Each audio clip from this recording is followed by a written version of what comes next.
Welcome to the Gravity Falls video essay that I promised you all.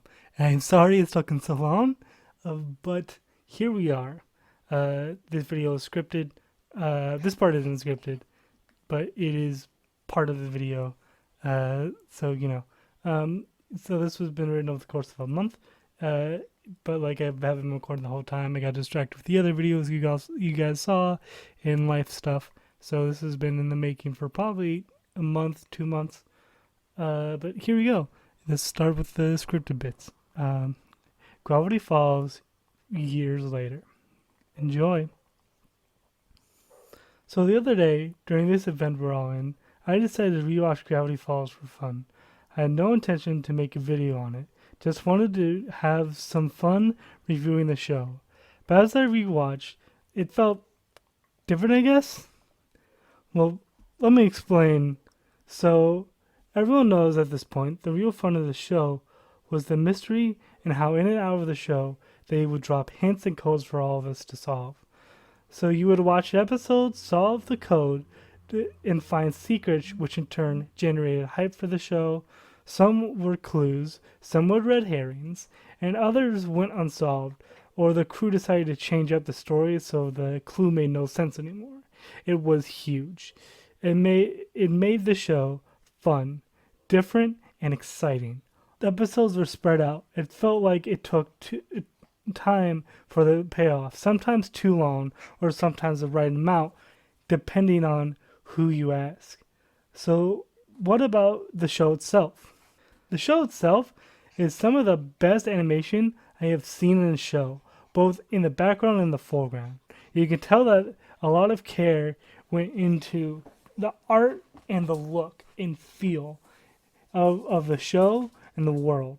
Lots of hidden things in the background and the foreground, including codes and even characters that would be important later, like little Gideon, a future kind of big villain who is seen in pictures first, and Blendin, a future one-episode villain who becomes a friend of the main characters later on, and other townies that later get bigger roles later on.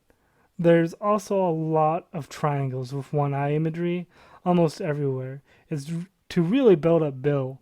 Also, a lot of creatures running around. Some get spotlights in episodes, some don't. It's just fun. The town and neighboring woods feel lived in, which is nice. The soundtrack is amazing, from the theme song to the little wonder sound effects. All of it is just really good. Okay, now to the main characters. Are Dipper and Mabel, twins that get sent to Gravity Falls, Oregon by their parents to get some fresh air and stay with their great uncle Stan, but we call him Grunkle Stan. Dipper's in a mystery and finding answers to the questions plaguing him and the town, while Maple is more into having fun and boys and arts and crafts and friends. You get the sense that they're very close, which becomes a plot point later when showing off the opposite with Stanley and Stanford. The side characters are Grunkle Stan, the person who runs the Mystery Shack, which they live in, a tourist trap in Gravity Falls, and in season 1 having to bring his brother back from another dimension. His personality is a lovable criminal who loves his family so much that the only reason he does crimes is because he was told he could not see his family again unless he was a millionaire. He is always a joy to watch. We also have Soos, a handyman, which is my favorite character, and who has a big heart and looks up to Stan as a father figure since his dad up and left him, and lives with his grandma or Abuelita. I'm not good at Spanish. With dreams to one day run the Mystery Shack, which comes to a head at the end of the show. He's funny, lovable, and I can do an impression of him. Here you go. Hey dudes, how's it going? How was it? Terrible? Pretty good? Let me know. Moving on. Next we have Wendy. She gives off a girl next door vibes and is strong and capable, but also has a sensitive side and can be insecure, but most of the time she's cool as a cucumber and is Dipper's kind of love interest. It serves as a first crush kind of thing, and they handle it really well. It's more like finding somebody that's way older than you and out of your league when you're a kid, but actually discussing it. It's really interesting. Um, so that handles it well, to be honest. She works as the cashier to the Mystery Shack and helps Dipper and Mabel from time to time. Then there is Stanley, the author. Then there is Stanford, the author, and Stanley's twin brother. It's figured out that he replaced Stanley did, to run the Mystery Shack because of a bunch of things, which uh, we learn a lot about him in my favorite episode, Tale of Two Stans. Stanford is the one who wrote the journals and made the first deal with Bill before realizing he was evil. Uh, if you want to know more, I would watch the Tale of Two Stans. Uh, and then there are plot important characters that are kind of like side characters, like Old Man McGucket, who's a red herring for the author, but turns out to be the author's assistant. He goes crazy after inventing a ray gun that takes memories and founds a group called the Blind Eye Society, a society based on hiding all the secrets of Gravity Falls. So if you see a gnome or something weird in the forest, they will find you and erase your memory of that thing. And in turn they get personal use of the ray gun. But he regains his memories and is more sane at the end of the show. Then there's Pacifica, a local rich kid and descendant of the fake founder of Gravity Falls. The real one being a fake president of the show made up, but she starts out as a mean kid, and then slowly realizes that being rich isn't everything, and slowly befriends Dipper and Mabel. Then there's Waddles, who is kind of a big character. There are a few episodes about him, and he even once was played by Neil deGrasse Tyson at one point, but is ultimately just a pet. Not all the members of the Zodiac sign that is shown in the show at the beginning of each episode, if you catch the glimpse of it, are important. Like Robbie, who is just an edgy teenager and like is just a foil to Dipper for the love interest thing. It goes really nowhere, and he's not in a bunch of episodes. There's Blendin, who, as I said before, is a villain for like one episode, and then is a good guy. And okay, I was going to talk about more of the townies. There's only one other townie that there are only a couple more townies that get big developments. The two dumb police officers, at the end, it turns out they're in love, and then the new mayor, the Gideon guy, I don't remember his name, who eventually gets to be mayor, and which is like the only other status quo changes I can think of when it comes to big guys. But now it's villain time.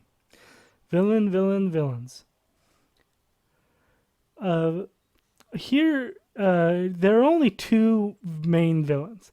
Yeah, there are like monsters like the shapeshifter and the gnomes and things like that. But if I got to talk about those, we would be here for a bit. So let's not.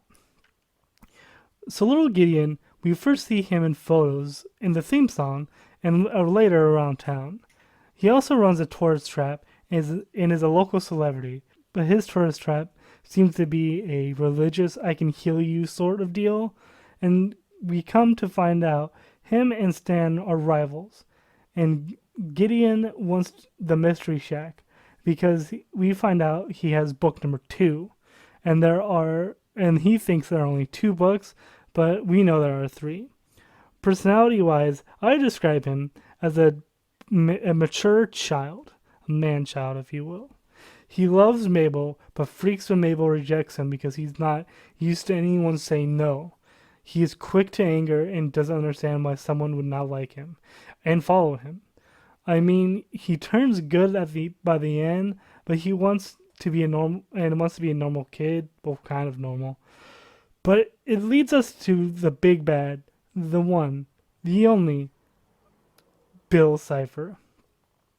He's the most interesting character and one of the best characters. Alright, so there's a lot to unpack with Bill Cipher, if I'm being honest. So let's skip keep this shortish. Bill, and because it'd be too long to explain. Bill is a being that comes from another dimension, a second dimension, and a nightmare dimension. He seems to have a long list of powers that he hints that his whole kind could you do, but ultimately no one thought no one used the powers the way he thinks they should be used. His goal seems to be to rule the entire universe, but ultimately gets defeated in a pretty unique way. I mean, it kind of makes the Zodiac thing useless, but hey, personality-wise, I would say he's a cocky villain who gets mad at every setback. He is overconfident with his powers. He is funny and well-spoken, though. He's like a snake oil salesman. Never take his deals if I were you. It's hinted in the book that he's made deals since caveman days, but never got a portal till Stanford. So he's had a long time to plan. And luckily, when he does get out, he can't leave Gravity Falls because of some magnetism. Weird, but okay. Now, after all that, what's my point? Why am I making this video? I've basically just ripped it off of totally just recapped a lot of Gravity Falls characters and things. Well, the show's fantastic, but some of the magic, at least for me, is gone. The old days of wondering what's next, the wonder, it's kind of gone. It felt long because the release schedule was awful, as it is with most shows these days. So when I finished, I was like, that's it? I think a movie or a third season would fix this, but we'll never get it. I love the show, but I can't help but think that there could be more.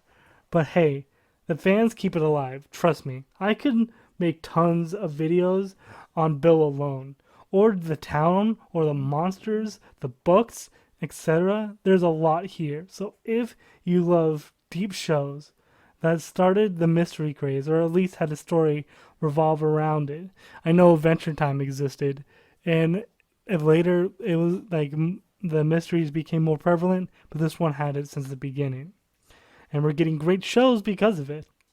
Everyone please check out the Owl House, which is on my list of videos to do once the season is done. Well, that's it. That's what I came here to say. I hope you enjoyed the video as much as I love making it. Have a good day. And remember to like, comment, and subscribe. I know this video isn't super long for a video essay, but it's it's something I've been working on and wanted to say for a long time. I hope everyone enjoyed. And my next video will be on Avatar, or F is for Family, or Harley Quinn. I have a lot of ideas. So to keep up to date, just subscribe. Thank you.